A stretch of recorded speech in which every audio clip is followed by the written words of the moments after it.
Les enseignants de l'école primaire publique de Guatongouin, village situé dans la sous-préfecture de Mans, sont encore sous le choc. Difficile de retenir les larmes face à la douleur qu'ils traversent actuellement.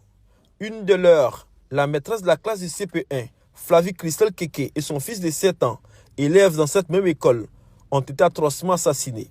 Les dépouilles de Flavie et de son fils ont été découvertes au matin de ce lundi 20 novembre 2023 à leur domicile. On était au drapeau. Or, la maîtresse n'est pas dans ses habitudes.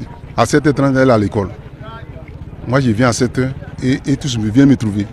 Depuis 7h30 jusqu'à 7h50, je ne la voyais pas. Au moment où on a fini de monter, j'ai envoyé un pour venir voir pourquoi la maîtresse n'est pas là. Peut-être qu'elle a un problème. Il est venu, il m'a dit qu'il est venu, il est arrivé. Il a vu que les ustensiles sont sur la terrasse en désordre. Mais elle, la porte est fermée, elle n'est pas là. Donc il a dit, bon, dans ce cas-là, on ne peut pas faire autrement.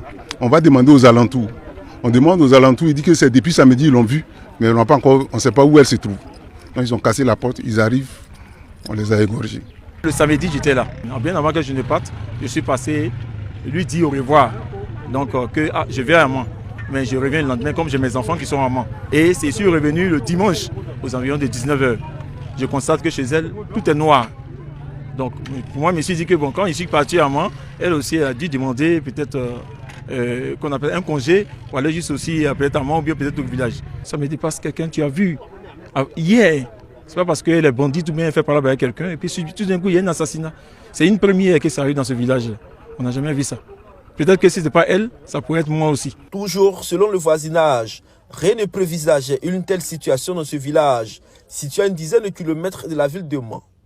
En attendant de trouver le mobile et l'auteur de ce crime inqualifiable, les dépouilles ont été retirées puis transférées à la morgue du CHR de Mans.